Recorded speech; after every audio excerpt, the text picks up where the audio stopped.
Olá, tudo bem? Espero que vocês estejam todos bem. Meu nome é Fernando Guimarães, sou biólogo de formação, embriologista do Instituto Verum, sou embriologista sênior e coordenador do laboratório do Instituto. E hoje nós chegamos no nosso terceiro episódio do podcast do Instituto Verum, o Verumcast. Antes da gente começar, é importante sinalizar algumas coisinhas. Não se esqueça de se inscrever no nosso canal, ativar as notificações e compartilhar todo esse conteúdo que vai ser conversado aqui com aquelas pessoas que você gosta, seus amigos, aquelas pessoas que têm interesse em, de repente, fazer um procedimento de fertilização in vitro no futuro próximo. Tá bom? Hoje o nosso assunto é sobre o passo a passo da FIV, dicas para alcançar o seu sonho. E hoje nós teremos um bate-papo bem informal e bacana sobre um assunto que é muito importante, com dois especialistas em reprodução humana que trabalham comigo. Eu tenho o prazer de trabalhar com esses profissionais, a doutora Natália Zavatiero e o doutor Murilo Oliveira. Espero que vocês gostem do Instituto. E vocês estão bem? Estou ótima. Obrigada pela apresentação, Fernando. Uma alegria estar aqui, a gente poder bater um papo. A gente se encontra na clínica rapidamente, né? Tem um tempo para falar do que a gente faz. Às vezes um cafezinho. Um cafezinho sempre é bom. Eu tô bem animado, na verdade. Para mim é uma satisfação enorme estar aqui hoje, porque boa parte de vocês sabem que eu precisei fazer tratamento e vocês são duas pessoas que tiveram comigo nessa jornada. A doutora Natália participou de uma das minhas captações, Fernando foi meu babysitter, né? Quem cuidou da pequena Malu no laboratório. Então, mais do que colega de trabalhos, hoje eu estou aqui com pessoas que participaram do meu sonho e que fazem parte da minha família. Isso é importante, Murilo, e é sempre bom lembrar que a gente, no laboratório, a gente pega aquela plaquinha com aquele embriãozinho, e aquele embriãozinho já não é mais um embriãozinho, é algo muito maior, né? Bom, a gente vai começar com algumas perguntas aqui, e uma primeira pergunta que a gente tem é: quais são os exames e cuidados necessários antes da fertilização, doutora Natália? Bom, antes da fertilização, claro que a gente começa pela história da paciente, né? Uma boa anamnese, exame físico, é muito individualizado, né? Cada paciente vai ter uma necessidade de um exame, é difícil a gente falar sobre todos. Basicamente, a maioria vai ter que realizar uma avaliação da reserva ovariana. A gente tem uma ecografia que pode ser feita, uma ultrassonografia quando a paciente está principalmente no início do ciclo menstrual para contar os folículos, e o hormônio antimileriano, que tem a facilidade de poder ser realizado em qualquer momento do ciclo. É um hormônio dosado no sangue, então tem essa facilidade também. Durante a ultrassonografia a gente já vai avaliar o útero da paciente. A gente tem a facilidade de ter um 3D, né, Murilo? Isso ajuda demais nos consultórios aqui do Instituto Verum. Então, a gente já avalia a cavidade, vê se tem algum mioma, algum pólipo atrapalhando, avalia também a posição dos ovários para captação. Seriam os exames principais, né? A gente vai avaliar também a parte hormonal da paciente, tireoide, prolactina, os exames básicos de saúde, ver como é que tá as vitaminas, hemograma, glicose, né? E tem a questão também dos exames da Anvisa, né? Que agora a legislação mudou, já tem um tempinho, da nova RDC, estão valendo 3 meses, 90 dias. Então, a gente normalmente perde bem pertinho do tratamento. E aí a gente vai individualizar, o paciente precisa de um mapeamento para endometriose, enfim, né? Aí, isso seria o básico, né? Depois a gente vai individualizar. Da parte masculina, nunca esquecer da parte masculina, né? Sim. A gente começa pelo espermograma, muitas vezes é importante, a gente acaba encaminhando para o andrologista, para um exame físico. Pode ter que avaliar se o paciente tem uma varicocele com Doppler. Em alguns casos, a gente precisa solicitar fragmentação de DNA, outros exames como teste prognóstico seminal. Então, a gente, às vezes, o espermograma simples não mostra uma alteração, e na hora que a gente parte para um teste prognóstico seminal, acaba detectando um fator masculino. Então, é bem amplo, mas eu acho que a mensagem principal é anamnese, né, que é a história da paciente, escutar a história dela, a história familiar, exame físico, e daí individualizar o que cada um precisa, né? Realmente, são poucos os exames comuns para todas, né, Murilo? E a parte de cuidados e nutrição, deixar o Murilo falar um pouquinho. Antes de entrar nessa parte de nutrição e suplementos, né, é bem interessante que a gente tem o recurso do ultrassom no consultório, né, e uma dúvida muito grande entre as pacientes e que procuram a gente é saber como é que está a reserva ovariana. E por a gente ter o ultrassom, ter a experiência na fertilidade feminina, a gente consegue nessa avaliação inicial, na própria consulta, dar esse parâmetro de maneira fidedigna para a paciente.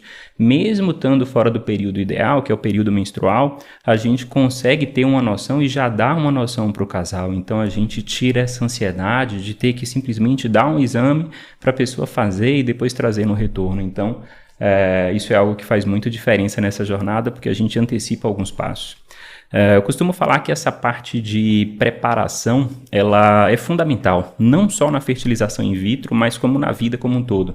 Imagine você que está assistindo a gente, que você vai para uma festa, imagine você ir para uma festa sem se preparar, sem se maquiar, sem se arrumar, né? Como seria? E com a fertilização não é diferente, a gente também precisa de uma preparação para conseguir extrair o máximo do potencial de cada paciente. Se a gente não fizer isso, a gente tem grandes chances de ter um resultado abaixo do esperado para aquela paciente, para aquele casal, às vezes gerando mais frustração, que é justamente o que a gente não quer. A gente está em busca da realização de um sonho, né?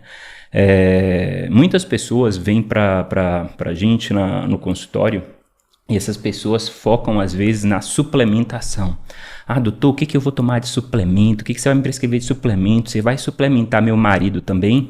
E a primeira coisa que eu gostaria de falar é que quando a gente pega os guidelines, quando a gente pega os artigos científicos, o que tem mais impacto, às vezes em falha de implantação recorrente, às vezes em abortamento de repetição, é mudança de hábitos. É a pessoa ter um bom padrão alimentar, é a pessoa fazer atividade física regular. Depois disso que a gente começa a pensar na suplementação. Muitas pessoas acham que fazer isso, às vezes por 15 dias, por 30 dias, é algo que vai fazer uma grande diferença na jornada como um todo. Isso é um efeito cumulativo. Óbvio que quem faz essas mudanças de hábitos por 3 meses vai ter um benefício maior do que quem nunca fez ou quem fez há 2 semanas.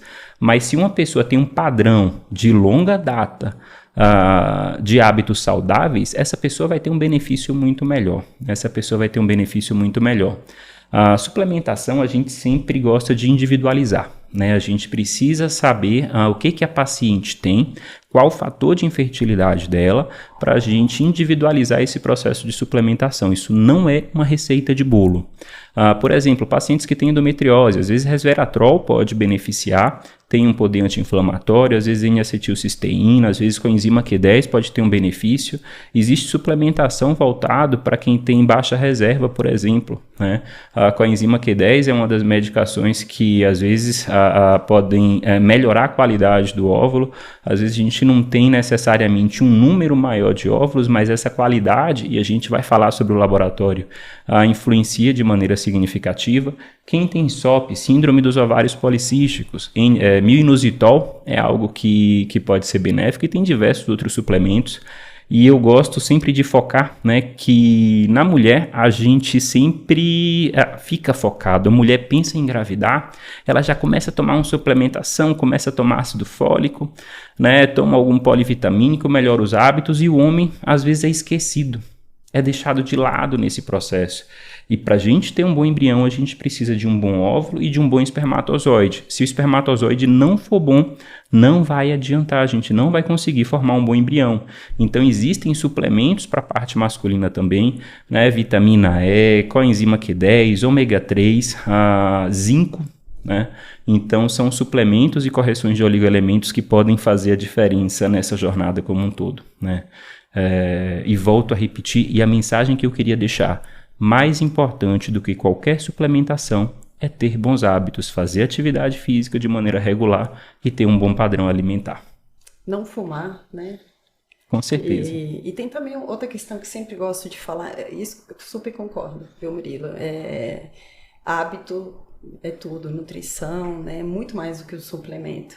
Uma outra coisa importante também na vida moderna hoje é o sono, né? Às vezes a gente tem uma paciente que fala, eu sempre pergunto, como é que sua vida? Tranquila. Às vezes ela fala, tranquila. Eu vou para o emprego, depois eu vou para a pós, aí eu vou para o meu segundo emprego, aí chego em casa meia-noite, vou fazer o jantar, vou dormir 2, acordo às 6 para malhar. Então, tem alguns estudos mostrando também dessa necessidade de sono. É claro que é individual, mas a maioria das pessoas, 7, 8 horas de sono. E isso ajuda a regular o hormônio, né? Estresse, sono, é algo que também a gente tem que tentar combater nessa vida corrida de hoje. E tendo o que vocês colocaram aqui, que eu acho que foi super importante até, né? A gente atento a essas situações, a gente tem algumas situações assim que a gente observa muito no laboratório, principalmente com, por exemplo, um espermograma, né?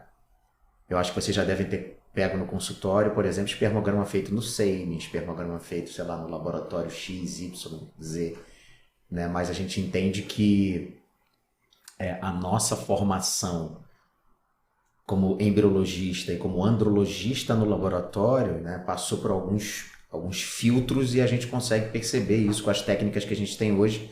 A gente consegue alinhar melhor os resultados disso, né?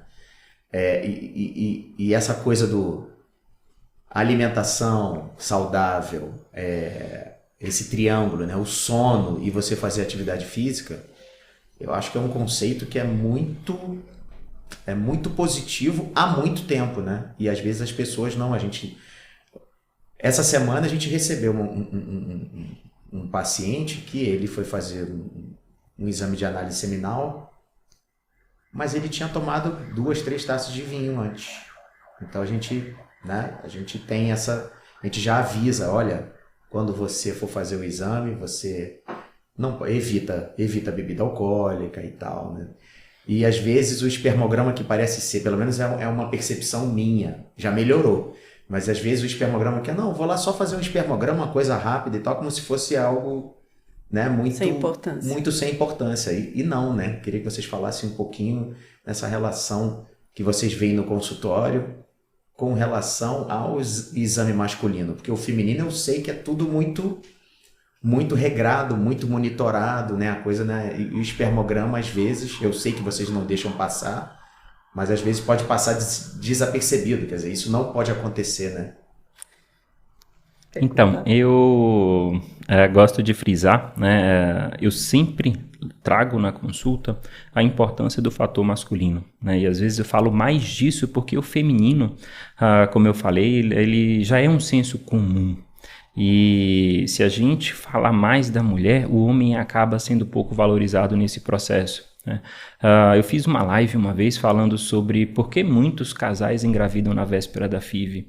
E uma das coisas que eu defendo é que, às vezes, a adesão masculina a esse processo e as mudanças de hábito é muito maior quando você tem que fazer um tratamento de alto custo do que quando você está simplesmente tentando em casa. Então, às vezes, essa mudança de mentalidade pode fazer diferença no processo como um todo. Se quando você, né, vai avaliar um espermograma depois de um paciente beber 2, 3 taças de vinho, imagine na vida real que a maioria dos homens não se cuidam praticamente, né?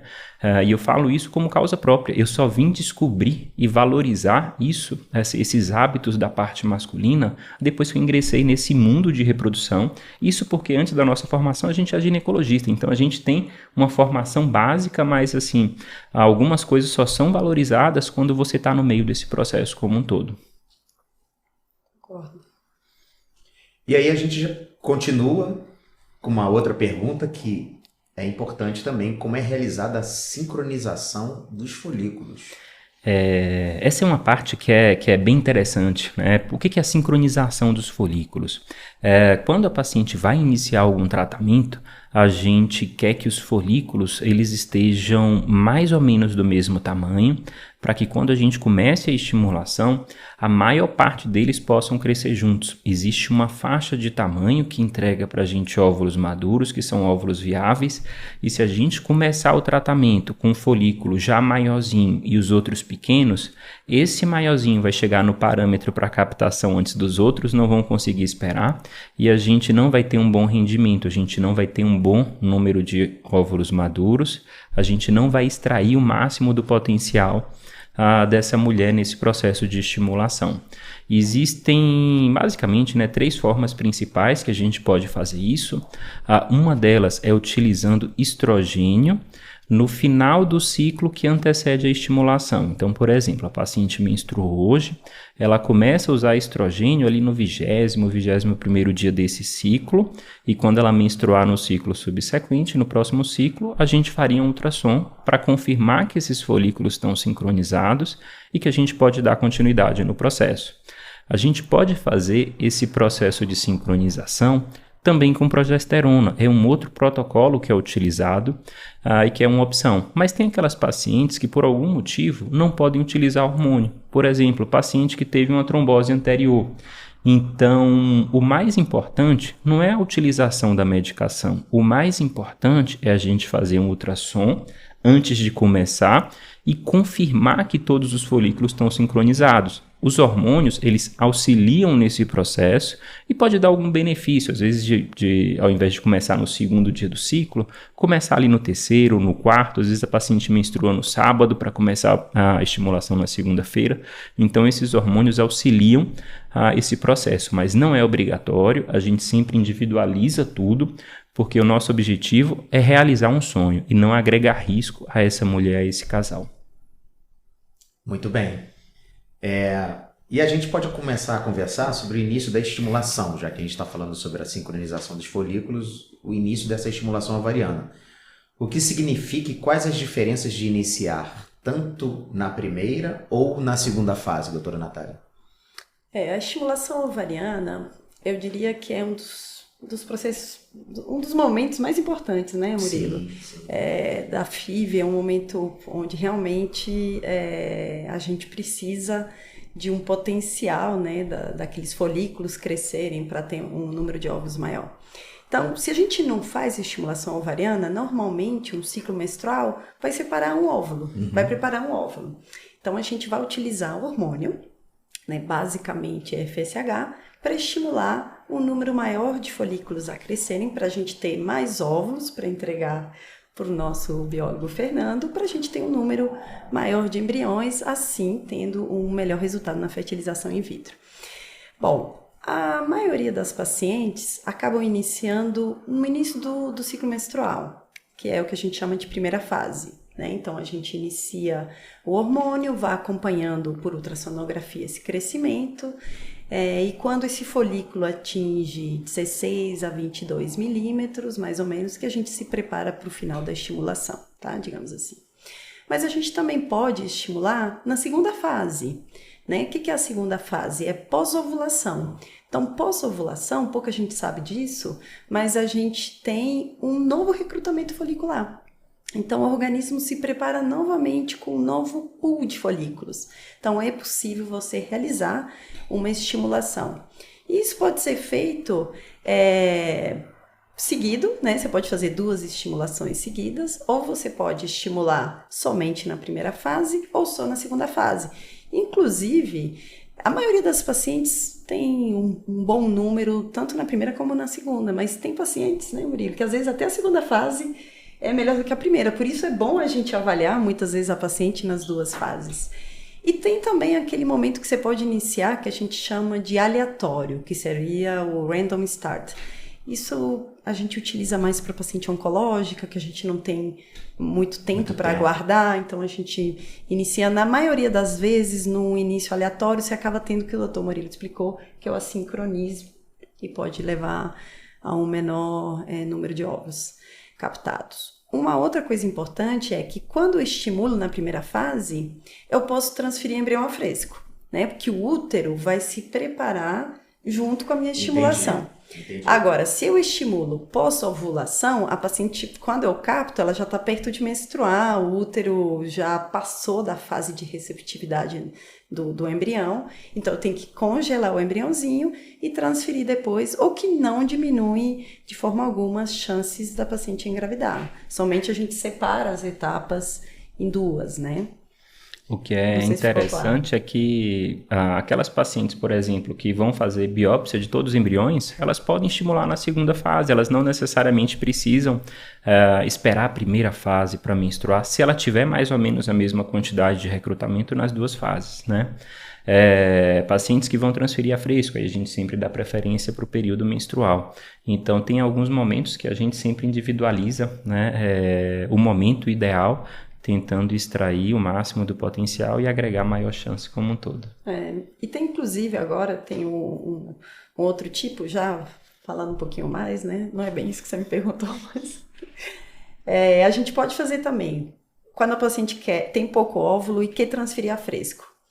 Existe a possibilidade, e tem pouco tempo, por algum motivo, né? Vai viajar, enfim. A gente pode estimular na primeira fase, na segunda fase, junta os óvulos, na primeira de novo, junta tudo e transfere a fresco.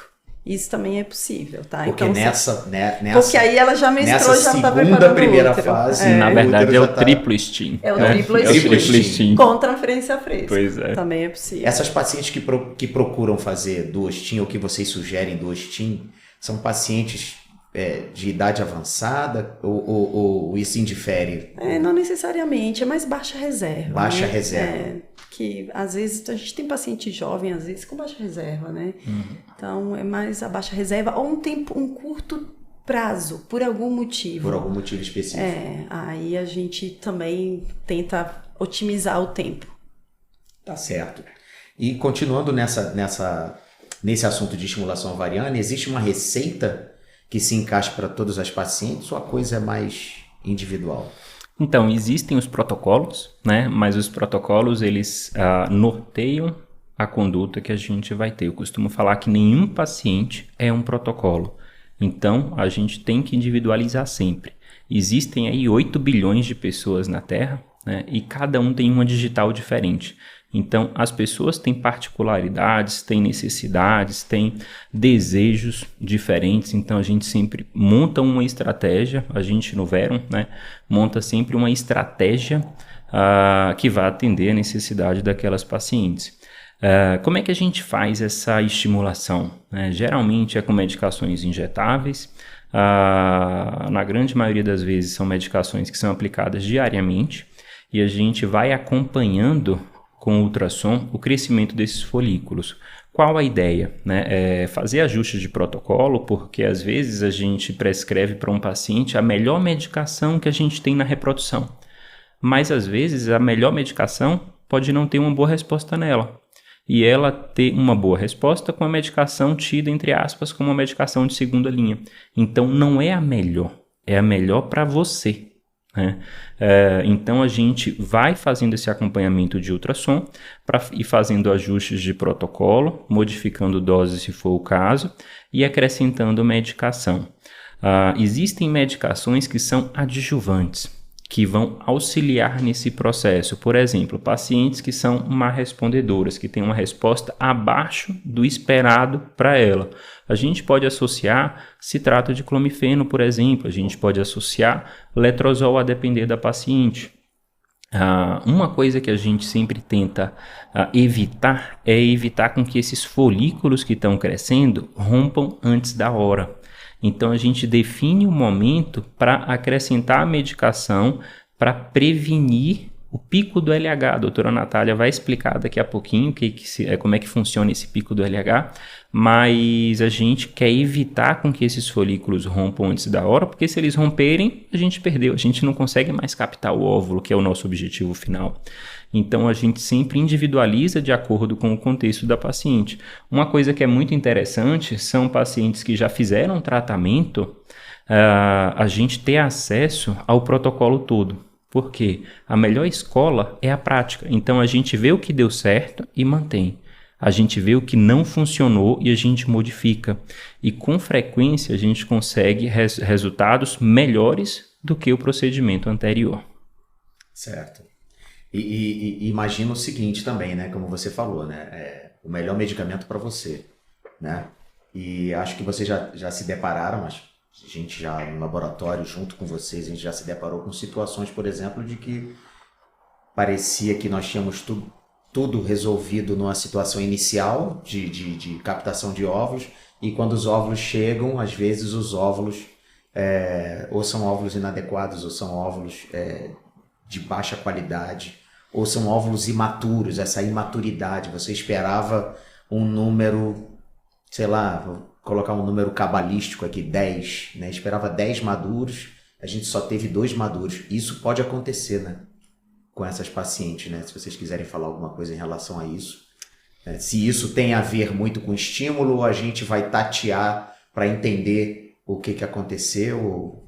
Isso tem, muitas vezes, a questão da maturidade às vezes está mais associada até com trigger, né? Que seria a medicação final da estimulação ovariana. Então, eu concordo muito com o Dr. Murilo, sempre pergunto quando a paciente fez uma FIV anterior para trazer o relatório. E às vezes a paciente fala assim, não, eu tinha 10 folículos para captar, né? 10 folículos dominantes e captei 2. Aí eu falo, ok, mas você captou 2 porque você ovulou, você captou 2 porque os folículos ainda estavam, os óvulos ainda estavam imaturos, então traz o relatório, que isso é importante, a gente aprende e consegue corrigir, né?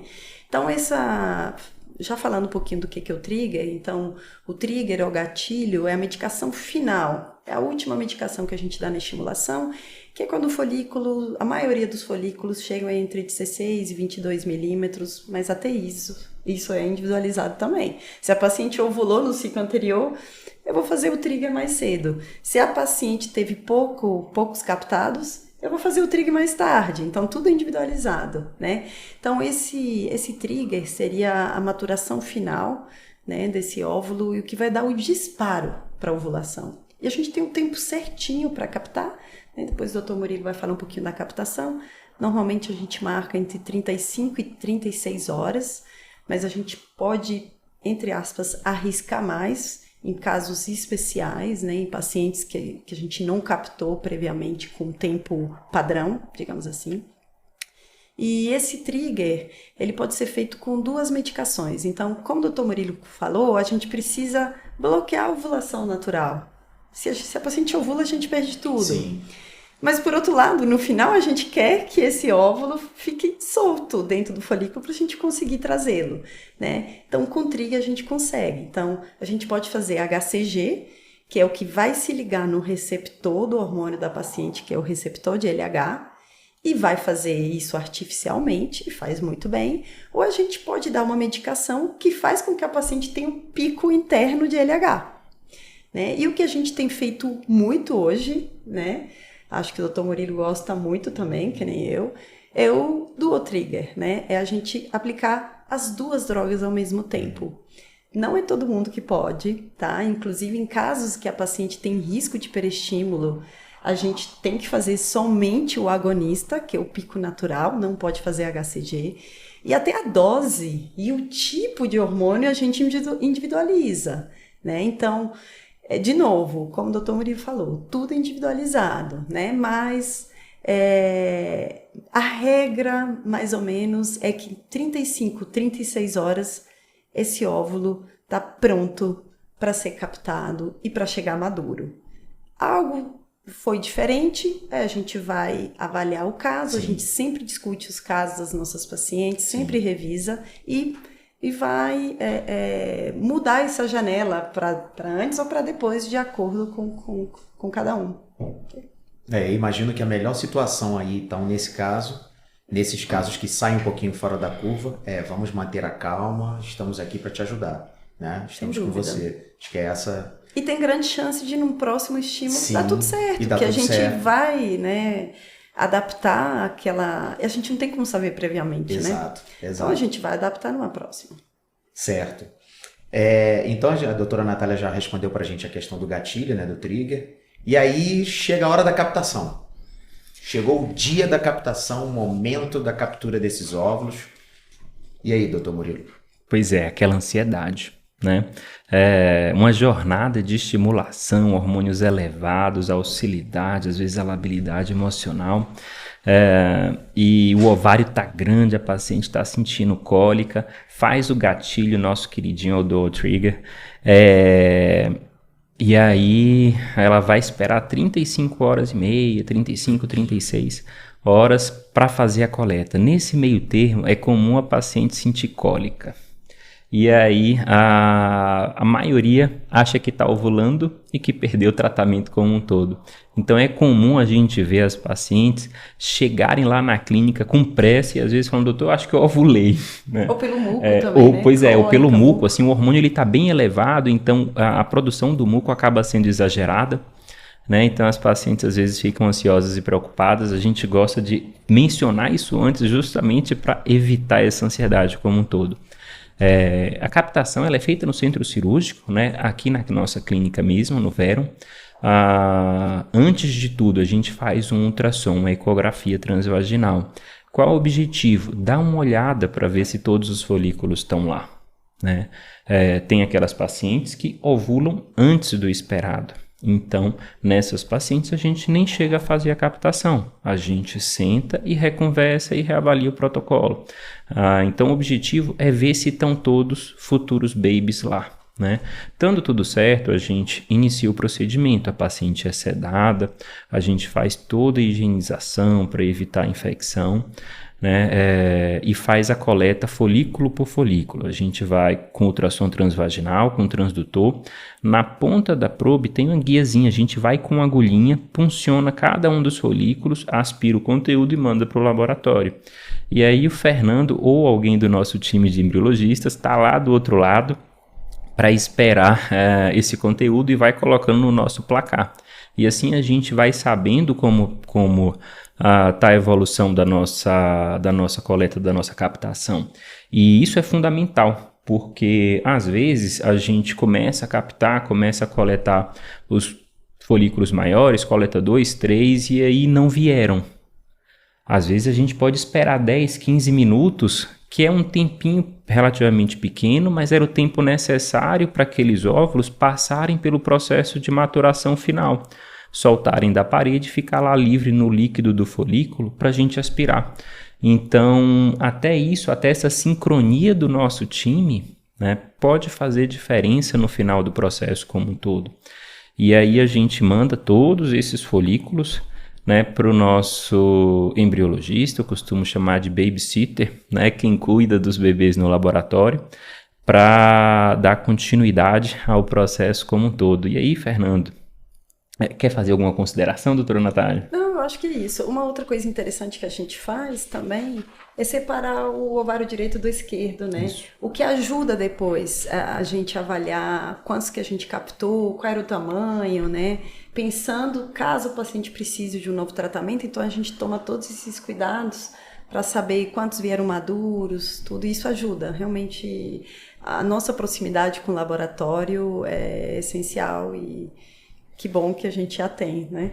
Exatamente, até porque que eu percebo que quando esses folículos chegam pra gente, acho que eles chegam num número que, na maioria das vezes, se eu não estou enganado, na maioria das vezes é um número que vocês mais ou menos captaram. Então eram 12 folículos, chegaram os 12 pra gente, às vezes um não chegou porque de repente estava vazio, então a gente teve mais um, é um presente, né? Foi um presentinho que apareceu lá. Mas eu acho que não foge muito dessa... É por isso que eu acho que a comunicação é muito importante, né? Entre essa setorização e essa comunicação de grande importância entre laboratório e médico, né? Acho que isso aí é fundamental pro próprio processo e da jornada da paciente, eu acho, né? E aí eu queria pedir para a produção colocar aqui o slide para a gente dar uma olhadinha, que agora eu vou falar um pouquinho sobre a parte que para as pacientes, olha, ela desconhece completamente, né? A gente então falou um pouquinho da estimulação ovariana, a gente então falou também da captação do lado do centro cirúrgico, e quando a gente recebe esse gameta feminino, o primeiro ponto fundamental é a gente ter o controle de todos os procedimentos dentro do laboratório, controle e segurança, né? Então, muitas pacientes perguntam se vai haver alguma troca, se existe alguma situação desse tipo. A gente tem uma segurança de dizer que não, porque os processos são feitos individuais a cada momento. Por exemplo, A coleta do gameta masculino ela é realizada quando ela acontece da maneira normal, por ejaculação, né? Ela acontece quase que paralelamente com aquela paciente que está no centro cirúrgico. Se é um material congelado, um espermatozoide congelado, a gente vai descongelar naquele momento em que a paciente, em que terminou de acontecer a captação daqueles óvulos. Aí é que a gente vai descongelar aquele material, né? Então isso a gente tem que trabalhar com a máxima segurança e controle possível. E aí, pessoal, a gente está falando de controle do ar do laboratório, a gente está falando do controle das nossas incubadoras, a gente está falando da temperatura, importantíssimo a temperatura.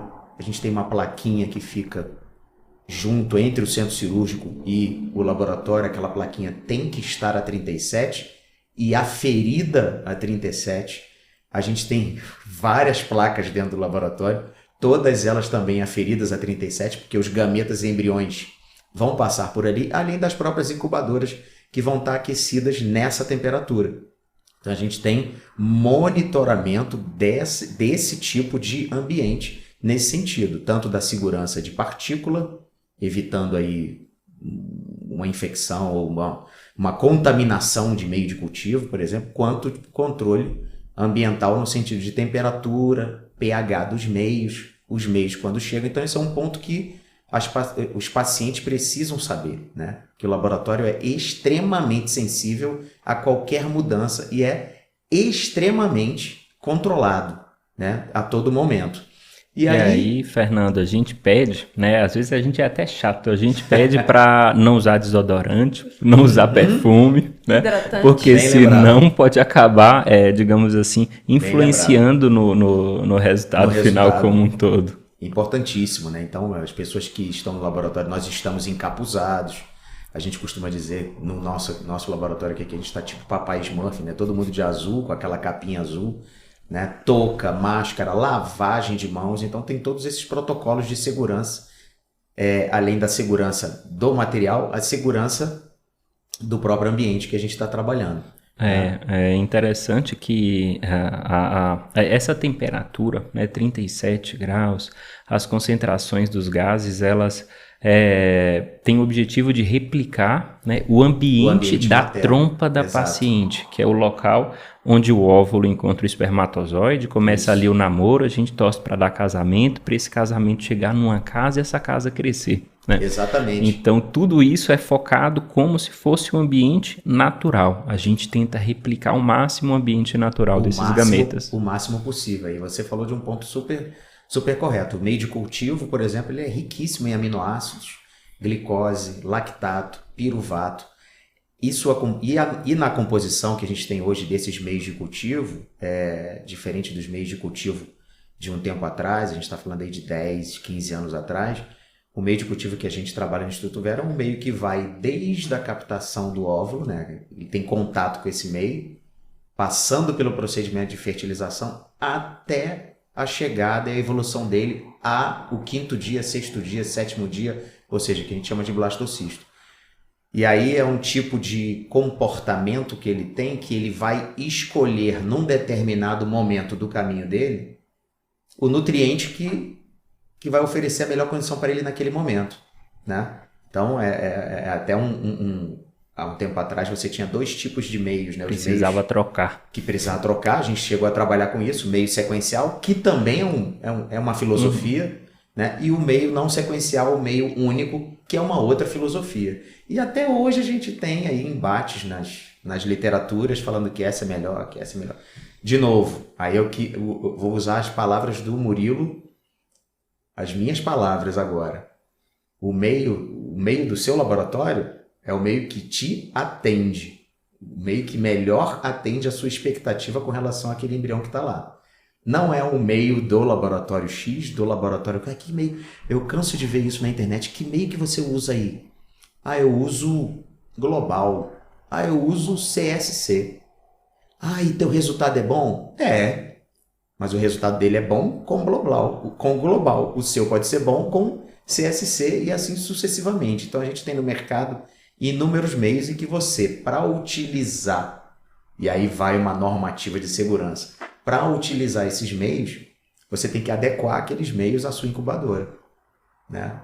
Aonde você está. Então a incubadora vai te dar um resultado de evolução do embrião baseado na filosofia do meio que você está usando, né?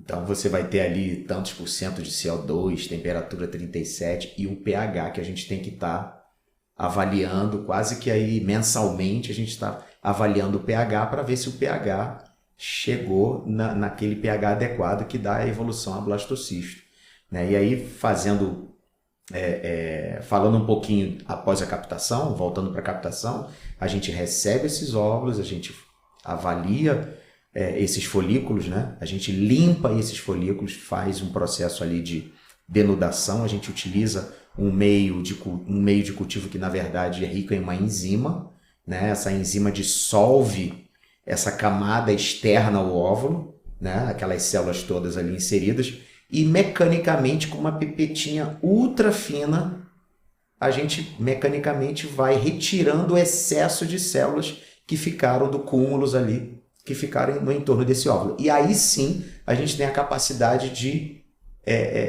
avaliar a morfologia ocitária e a maturidade do óvulo. Quando a gente tem de 10 óvulos captados, olha, agora eu sei que eu tenho 8 óvulos maduros.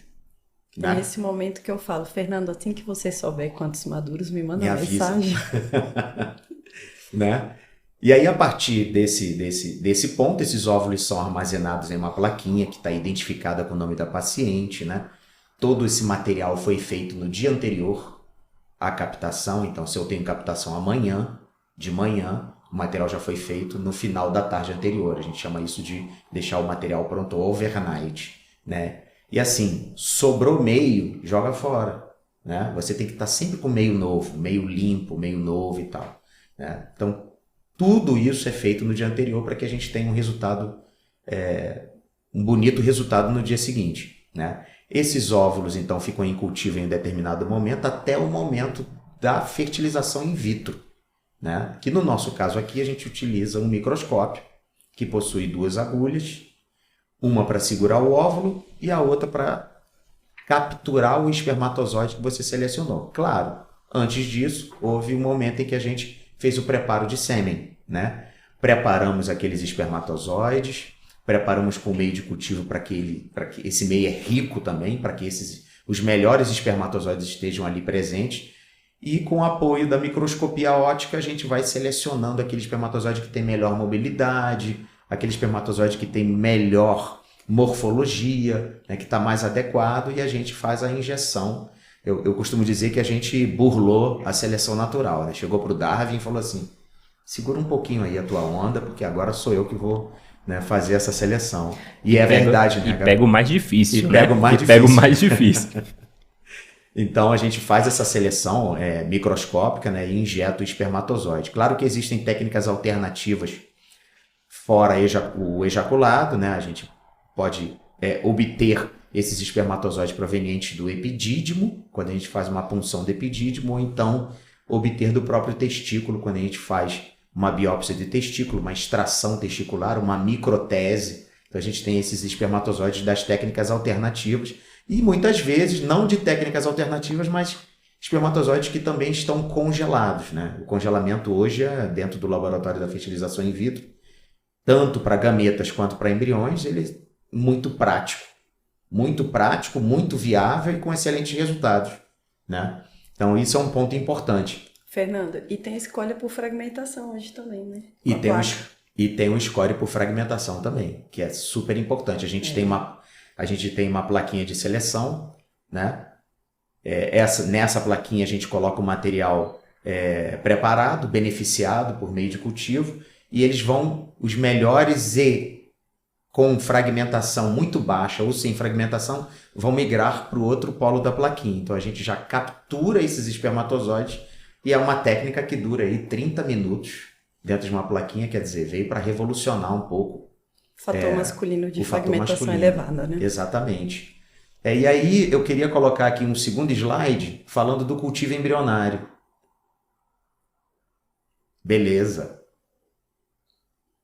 Nesse segundo slide aqui, a gente tem aí a relação do metabolismo embrionário com os meios de cultivo, né? Então, como o Dr. Murilo muito bem falou, a gente está mimetizando o ambiente materno, né? Então, a gente tem processos que são provenientes ainda do óvulo, ou seja, da transcrição materna, e uma transcrição embriológica. E vocês percebam que esse óvulo fertilizado, em que a gente checa a fertilização no primeiro dia após o processo de fertilização, ou seja, da união entre o espermatozoide com o óvulo, no dia seguinte pela manhã, ou 18 a 20 horas, a gente já observa o processo da fertilização. Quando a gente manda a mensagem, doutora Natália, doutor Murilo, tivemos tantos fertilizados, tal. A gente já visualizou esse processo e a gente já tem um zigoto lá no dia 1.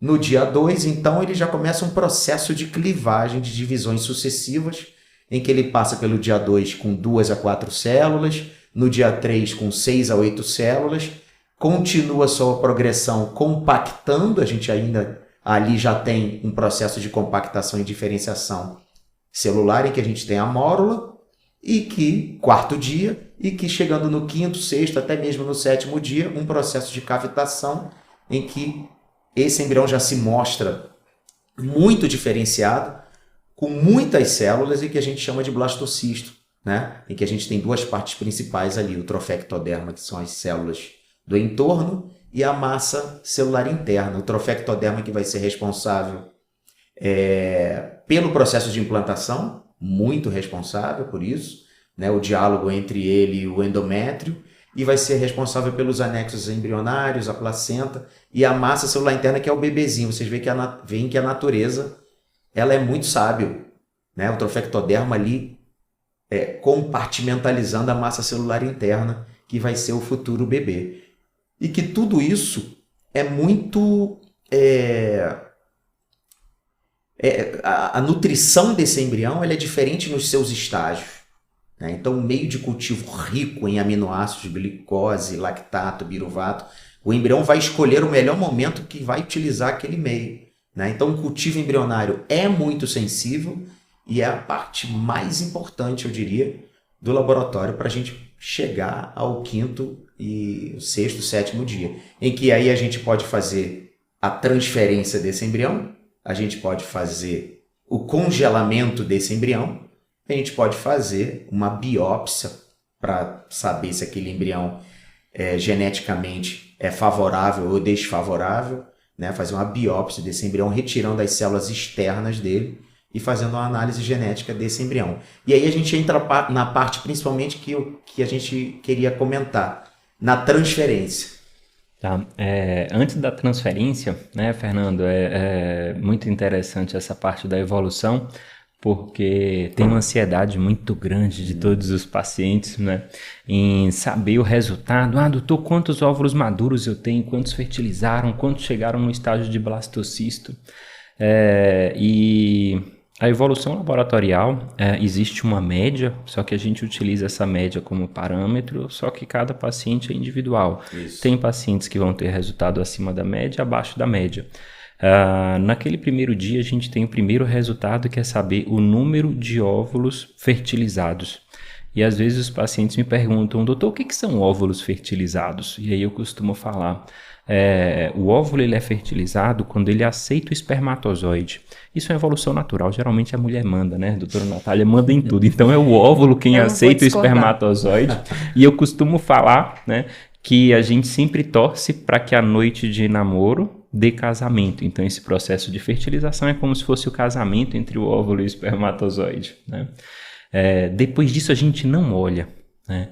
A gente não olha essa evolução porque esses embriões, eles estão em um ambiente muito controlado, e tirar só para matar a nossa curiosidade pode gerar um estresse oxidativo e reduzir a taxa de blastulação, impactar negativamente no resultado, e é tudo que a gente não deseja, né?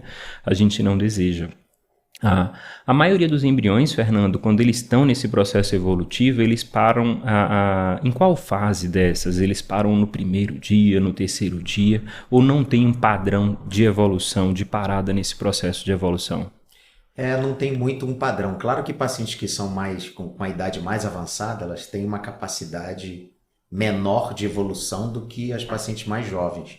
né? Mas normalmente a gente tem alguns embriões que podem parear principalmente no estágio de clivagem. Chegou bem no 3º dia, mas na hora da ativação do genoma embrionário, ele sair do genoma da transcrição materna e ir para o embrionário, ele bloqueia, né? E aí não temos uma resposta específica para isso, né? Ele não se adequou ao metabolismo, o metabolismo dele não se adequou ao cultivo que foi proporcionado para ele, por algum motivo, nutricional, de absorção e etc., né? Porque se você tem um ambiente controlado, com pH, com temperatura, por que você teria esse problema né? A gente teria que pensar isso, né? Mas aí já são outras situações intrínsecas ao embrião que a gente não tem o controle, né? Que esse controle a gente não tem mais.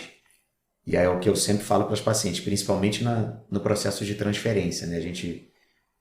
Acho que você fala muito isso também, você fala assim, então a gente veio até aqui, a gente tem um endométrio preparado, a gente tem o embrião em cultivo que está na melhor qualidade que foi possível para ele, né? Agora aquela conversa, que é a outra conversa entre esse diálogo bioquímico entre o embrião e o endométrio precisa acontecer. E a gente ali também não tem muitas respostas e essa cascata de informações bioquímicas ela é surpreendentemente gigante, né? Então a gente às vezes também, olha, por que não aconteceu? Ou não aconteceu a implantação, que bom, esse diálogo deu certo, né?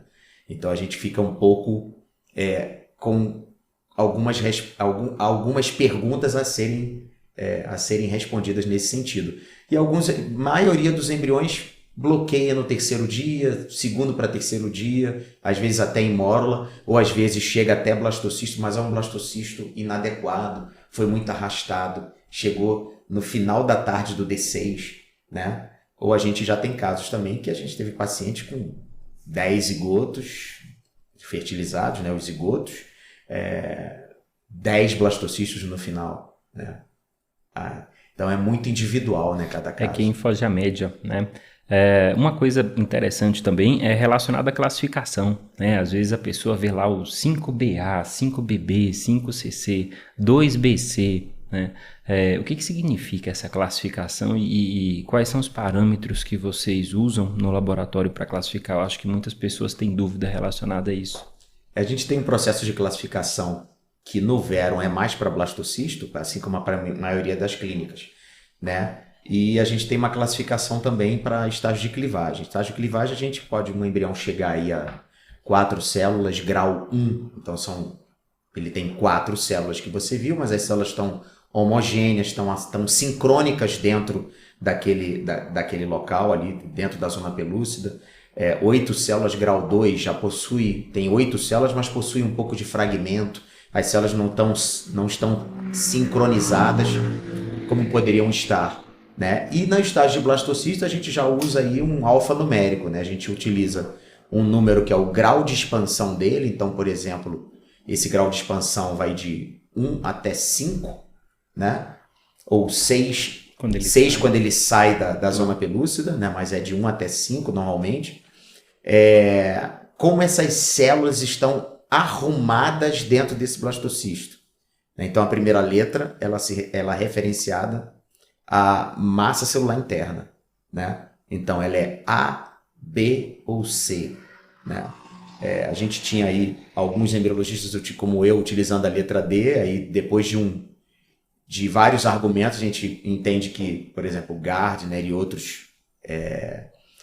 outros médicos da área, né, outros pesquisadores da área, fizeram um guideline falando sobre isso, né? Então você tem o grau A, B ou C, né? Então, o que significa esses graus? O A é quando você tem as células sincrônicas, as células que têm uma característica bem hialina, bem uniforme, né? E aí o B são células que em um lado mais regular do que o outro, e o C são aquelas poucas células, não tem o número de células ideal, elas estão muito desarrumadas, assincrônicas, né? E assim tanto para a massa celular quanto para o trofectoderma, né? A mesma sintonia em termos de letra. Então você pode ter embriões aí 4A, 5BB, 5CB, 5BC, entendendo que essa classificação ela é estática, né?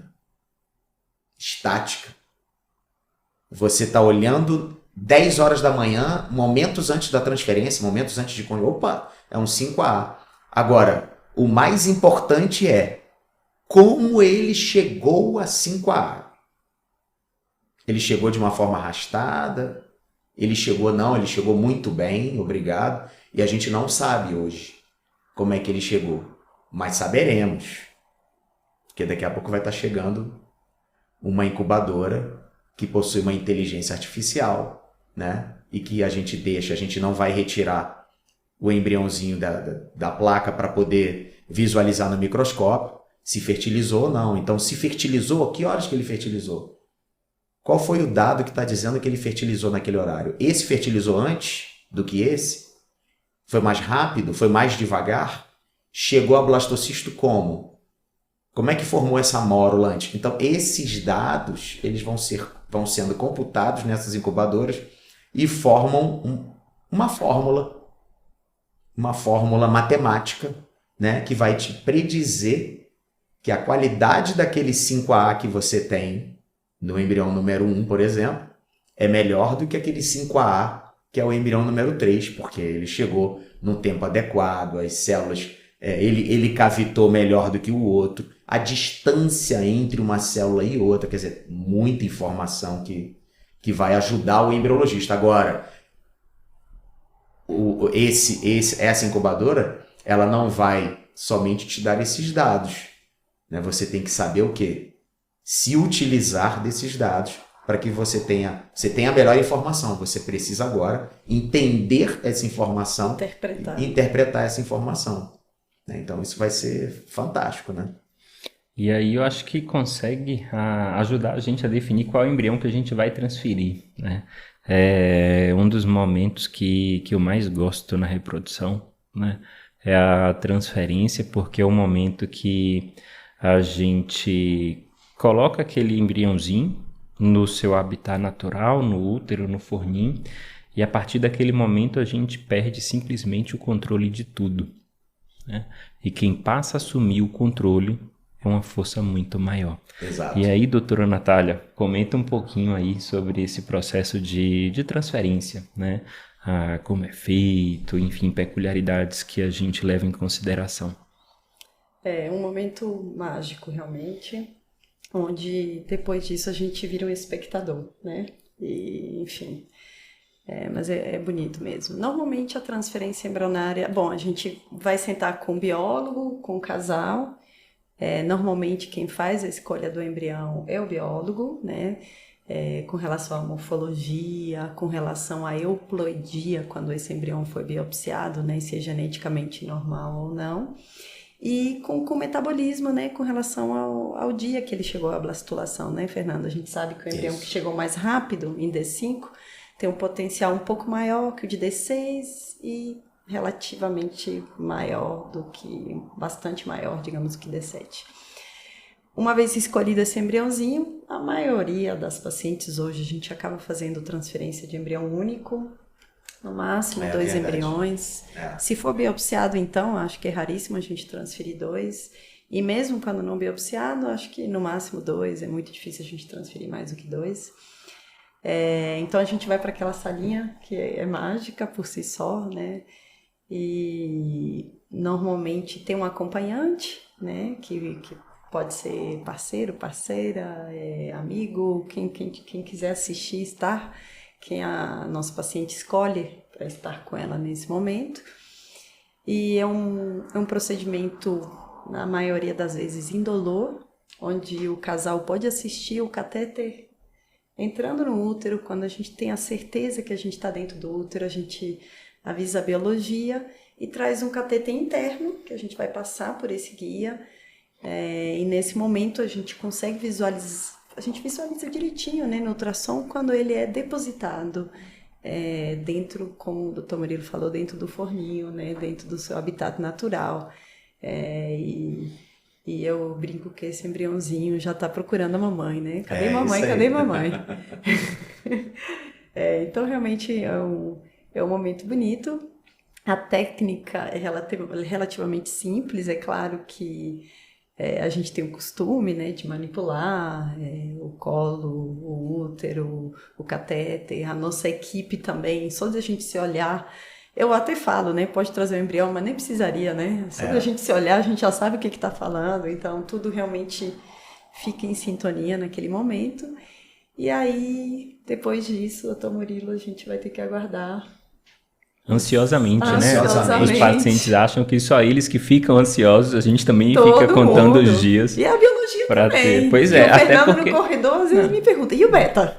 E o beta de tal, e o beta de tal. A gente fica todo mundo torcendo, né? Enfermagem, todo mundo. E isso é bom, né? Eu acho que a gente... não é com a gente, pelo menos, não é um número, né? Não. É a paciente que tem o nome, né? O embriãozinho e tudo. Então, que tem uma história, né? A história. Então, a gente realmente torce junto, né? E se envolve. E que bom que a gente se envolve, né? Eu prefiro me envolver. Eu prefiro me importar. Eu também. Eu já escutei uma vez, né? Alguma pessoa, enfim, falou assim, Murilo, se você ficar sofrendo tanto assim, você não vai conseguir seguir na reprodução por muito tempo, porque é uma área que envolve muito sofrimento e você vai ter muitos pacientes, né? E aí, por determinado momento eu fiquei confuso, mas eu acho que não tem como não se envolver sabendo da história de cada um, sabendo da história de cada casal. Às vezes aquele casal está compartilhando coisas que eles não falam com mais ninguém ali de frente para você. Você participa de todo momento da evolução, da formação do embrião, da estimulação nas ecografias. A gente faz a ecografia dos nossos próprios pacientes, tanto eu como a doutora Natália.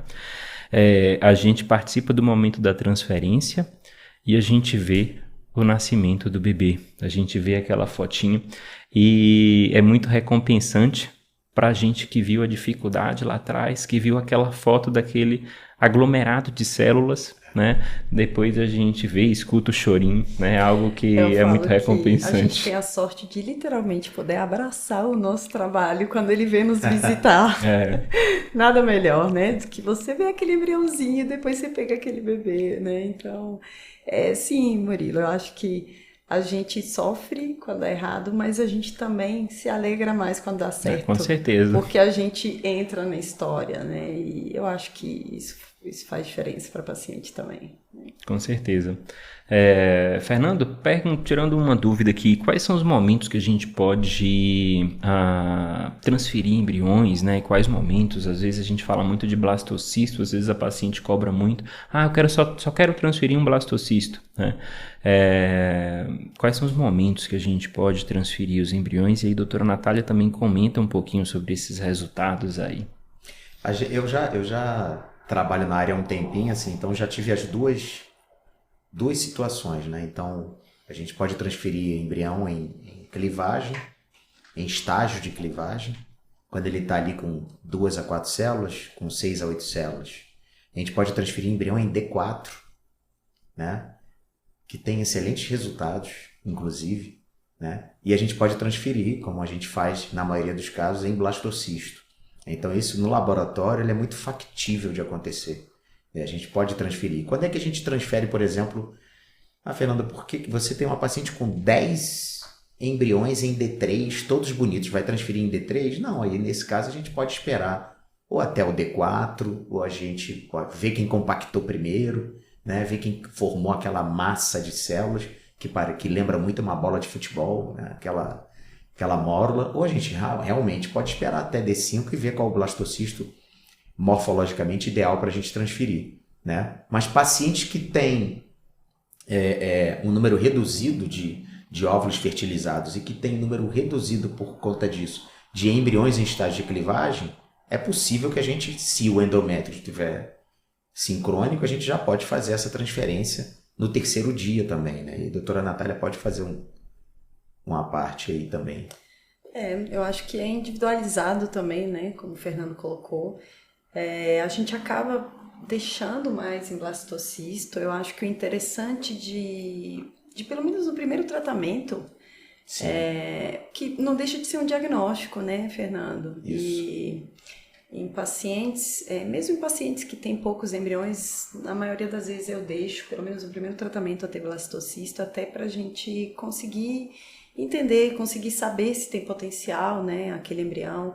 Quando a gente faz biópsia embrionária, então, inevitavelmente, a gente tem que aguardar a ter blastocisto. Agora, sim, quando a gente tem poucos embriões, concordo que, por exemplo, eu tenho 2 embriões, a transferência, a gente já tinha decidido transferir 2, concordo que não vai fazer diferença em termos de resultado. Isso. Talvez de diagnóstico. Talvez de diagnóstico. Existe também o perfil da paciente, né? Por exemplo, tem paciente que já passou por tanto resultado negativo que ela prefere aguardar e, se for o caso, não ter a transferência. Sim. Né? O que é importante mencionar é que aquele embrião que estaria no 3º dia e que talvez chegasse em blastocisto, se você transferir ele no D3, ele vai ter a mesma chance e se ele tiver que implantar, ele vai implantar independente. Né? Só que como no processo evolutivo a quantidade de embriões vai reduzindo, se a gente transferir sem saber um embrião em D3 que ficaria bloqueado nessa etapa, a gente acabou gerando uma expectativa que não vai se evoluir porque ele não vai implantar e não vai gerar uma gravidez. Mas também existe o outro lado, né? O senso racional de que, antecipando a transferência em quem tem poucos embriões, a gente retirou de um meio artificial, por mais que a gente controle muita coisa, e colocou no meio natural. Então, talvez a gente consiga dar uma chancezinha adicional aí, desconhecida, para aquele embriãozinho poder evoluir, implantar e gerar um bebê. E o mais importante é a discussão com o casal. Sim. Né? O casal está a par dessas condições todas.